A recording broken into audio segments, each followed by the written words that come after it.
तो रूस के खिलाफ यूक्रेन का हमलावर रुख और भी तेज होता जा रहा है। रूस के सामने एक मुश्किल ये भी है कि इस जंग में नॉर्थ कोरिया के सैनिक बेहद कमजोर प्यादे साबित हुए हैं। यूक्रेन ने इन नॉर्थ कोरियाई सैनिकों को ही अपना हथियार बना लिया है। ऐसा कैसे हो रहा है, देखिए इस रिपोर्ट में।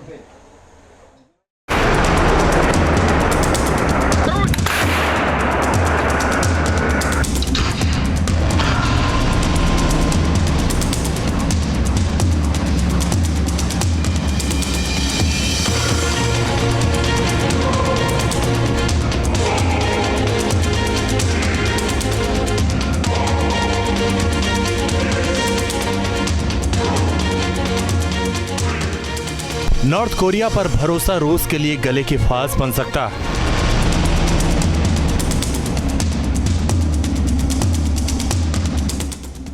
यूक्रेन के ताजा हमलों ने रूस की चुनौती दोहरी कर दी।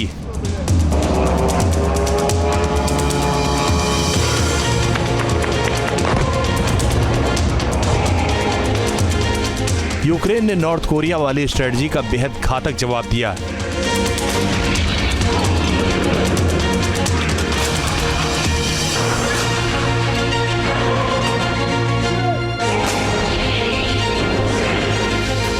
क्लस्टर शेल के जरिए यूक्रेन ने रूस के लिए जंग लड़ रहे नॉर्थ कोरियाई सैनिकों पर मौत की बरसात कर दी।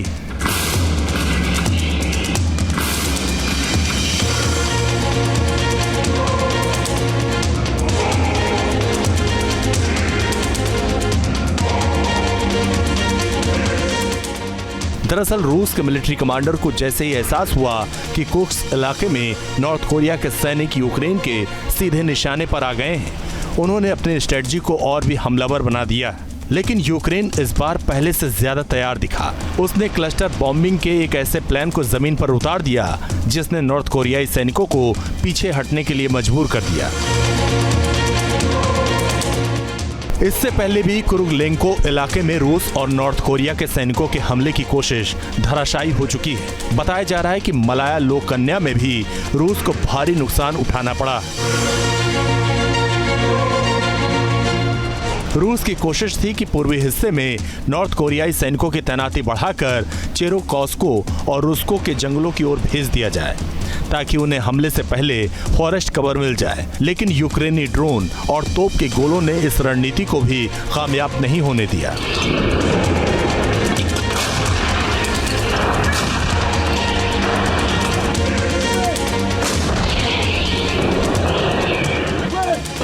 वॉर जोन से आ रही तस्वीरों में दिख रहा है कि नॉर्थ कोरिया के पैदल सैनिक आगे बढ़ते चले जा रहे हैं, लेकिन इससे रूस को बहुत ज्यादा फायदा होता नहीं दिख रहा। अब तो इसकी वजह भी रूसी सेना को समझ में आने लगी। इस जंग पर करीब से नजर रखने वाले वॉर एक्सपर्ट कह रहे हैं कि नॉर्थ कोरिया के इन सैनिकों को महज कुछ हफ्तों की ट्रेनिंग मिली। इनके पास आधुनिक युद्ध के लिए जरूरी रणनीतिक समझ का अभाव है। यही वजह है कि छोटे छोटे पैदल सैनिक समूह की बजाय इन्हें बड़े समूहों में खुले मैदान को पार करना पड़ रहा है, जहां से वो आसानी से यूक्रेनी तोपखानों का निशाना बन रहे हैं। अमेरिका से मिले क्लस्टर बम ने यूक्रेन के हमलों की धार बेहद तेज कर दी है। इससे पहले अगस्त महीने में भी कुर्स्क के सेम नदी के करीब यूक्रेन ने क्लस्टर बम के जरिए रूस के पॉन्टून ब्रिज की धज्जियां उड़ा दी थीं, जिसके बाद सेम नदी के साउथ में करीब 3000 रूसी सैनिक फंस गए थे।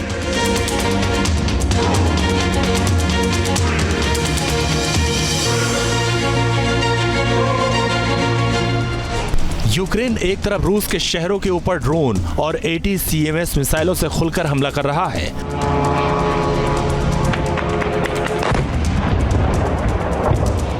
तो दूसरी तरफ लगातार पैदल मोर्चाबंदी को लेकर भी रूस को लगातार भारी नुकसान पहुंचा रहा है। पिछले 10 दिनों के दौरान इस जंग में रूस की मुश्किलें किस तरह बढ़ चुकी हैं, एक सैटेलाइट इमेज से इसे समझा जा सकता है। ये तस्वीरें क्रीमिया में मौजूद रूस के एयरवेज की हैं, जहां यूक्रेनी ATACMS मिसाइलों के हमले की जद में अपने एयरक्राफ्ट को बचाने के लिए रूस को कंक्रीट शेल्टर बनाना पड़ा। इस कंक्रीट शेल्टर को रूसी वायुसेना के बेलबेक एयरफील्ड में आनन फानन में बनाना पड़ा। अमेरिका से मंजूरी मिलने के बाद यूक्रेन रूस के अंदर 300 किलोमीटर तक मिसाइलों की बारिश कर रहा है। इसकी वजह से यूक्रेन को रूस के सैनिकों तक रसद पहुंचाने से लेकर कमांड सेंटर तक को तबाह करने में कामयाबी मिलती दिख रही है।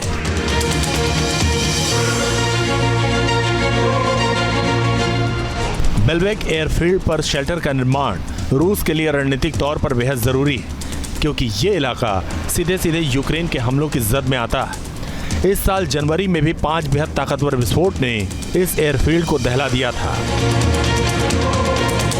बेल्बेक एयरफील्ड में रूस के जंगी बेड़ों के ब्लैक सी फ्लीट का रेडियो सेंटर मौजूद है, इसलिए यूक्रेन की नजर इस पर रहती है। इसके अलावा रूस ने क्रिमिक्स एयरफील्ड में भी अपने फाइटर जेट की हिफाजत के लिए प्रोटेक्टिव हैंगर बनाए हैं। इस एयरफील्ड में सुखोई फाइटर जेट के साथ रशियन एरोस्पेस फोर्स के कई फाइटर और इंटरसेप्टर एयरक्राफ्ट तैनात हैं।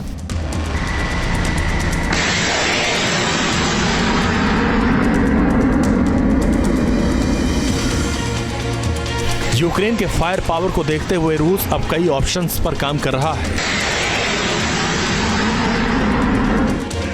लेकिन रूस ने नॉर्थ कोरिया के साथ जो सैन्य समझौता किया है उसका पूरा इस्तेमाल करने से भी चूकना नहीं चाहता।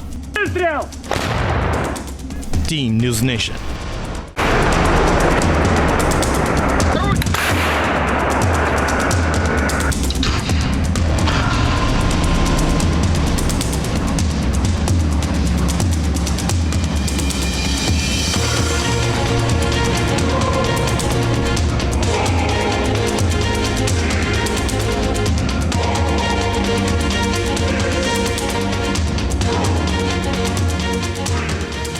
नॉर्थ कोरिया पर भरोसा रूस के लिए गले की फांस बन सकता है।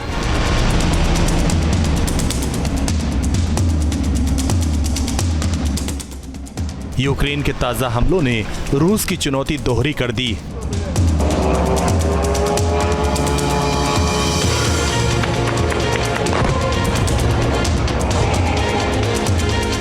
यूक्रेन ने नॉर्थ कोरिया वाली स्ट्रेटजी का बेहद घातक जवाब दिया।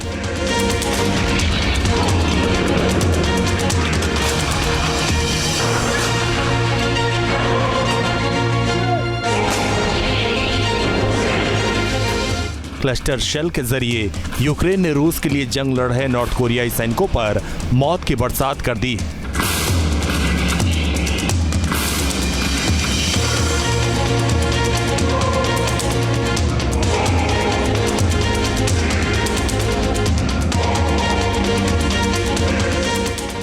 दरअसल रूस के मिलिट्री कमांडर को जैसे ही एहसास हुआ कि कुर्स्क इलाके में नॉर्थ कोरिया के सैनिक यूक्रेन के सीधे निशाने पर आ गए हैं, उन्होंने अपनी स्ट्रेटजी को और भी हमलावर बना दिया। लेकिन यूक्रेन इस बार पहले से ज्यादा तैयार दिखा। उसने क्लस्टर बॉम्बिंग के एक ऐसे प्लान को जमीन पर उतार दिया जिसने नॉर्थ कोरियाई सैनिकों को पीछे हटने के लिए मजबूर कर दिया। इससे पहले भी कुरुलेंको इलाके में रूस और नॉर्थ कोरिया के सैनिकों के हमले की कोशिश धराशायी हो चुकी है। बताया जा रहा है कि मलाया लोककन्या में भी रूस को भारी नुकसान उठाना पड़ा। रूस की कोशिश थी कि पूर्वी हिस्से में नॉर्थ कोरियाई सैनिकों की तैनाती बढ़ाकर चेरोकॉस्को और रुस्को के जंगलों की ओर भेज दिया जाए ताकि उन्हें हमले से पहले फॉरेस्ट कवर मिल जाए। लेकिन यूक्रेनी ड्रोन और तोप के गोलों ने इस रणनीति को भी कामयाब नहीं होने दिया।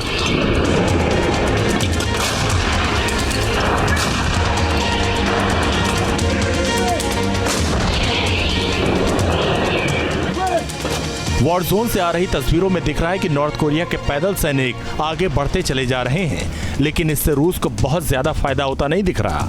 अब तो इसकी वजह भी रूसी सेना को समझ में आने लगी। इस जंग पर करीब से नजर रखने वाले वॉर एक्सपर्ट कह रहे हैं कि नॉर्थ कोरिया के इन सैनिकों को महज कुछ हफ्तों की ट्रेनिंग मिली। इनके पास आधुनिक युद्ध के लिए जरूरी रणनीतिक समझ का अभाव है। यही वजह है कि छोटे छोटे पैदल सैनिक समूह की बजाय इन्हें बड़े समूहों में खुले मैदान को पार करना पड़ रहा है, जहां से वो आसानी से यूक्रेनी तोपखानों का निशाना बन रहे हैं। अमेरिका से मिले क्लस्टर बम ने यूक्रेन के हमलों की धार बेहद तेज कर दी है। इससे पहले अगस्त महीने में भी कुर्स्क के सेम नदी के करीब यूक्रेन ने क्लस्टर बम के जरिए रूस के पॉन्टून ब्रिज की धज्जियां उड़ा दी थी, जिसके बाद सेम नदी के साउथ में करीब 3000 रूसी सैनिक फंस गए थे।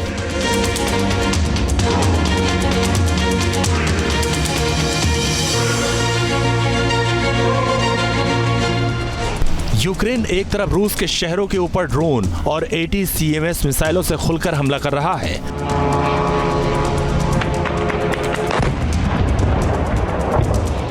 तो दूसरी तरफ लगातार पैदल मोर्चाबंदी को लेकर भी रूस को लगातार भारी नुकसान पहुंचा रहा है। पिछले 10 दिनों के दौरान इस जंग में रूस की मुश्किलें किस तरह बढ़ चुकी हैं, एक सैटेलाइट इमेज से इसे समझा जा सकता है। ये तस्वीरें क्रीमिया में मौजूद रूस के एयरबेस की हैं, जहां यूक्रेनी ATACMS मिसाइलों के हमले की जद में अपने एयरक्राफ्ट को बचाने के लिए रूस को कंक्रीट शेल्टर बनाना पड़ा। इस कंक्रीट शेल्टर को रूसी वायुसेना के बेलबेक एयरफील्ड में आनन फानन में बनाना पड़ा।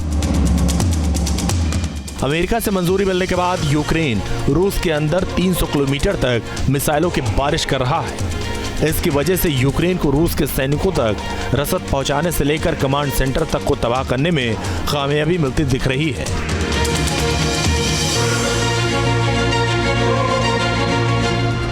बेलबेक एयरफील्ड पर शेल्टर का निर्माण रूस के लिए रणनीतिक तौर पर बेहद जरूरी है, क्योंकि ये इलाका सीधे सीधे यूक्रेन के हमलों की जद में आता है। इस साल जनवरी में भी 5 बेहद ताकतवर विस्फोट ने इस एयरफील्ड को दहला दिया था।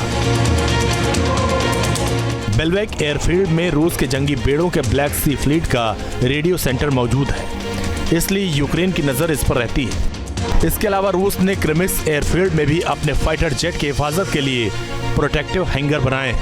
इस एयरफील्ड में सुखोई फाइटर जेट के साथ रशियन एरोस्पेस फोर्स के कई फाइटर और इंटरसेप्टर एयरक्राफ्ट तैनात हैं।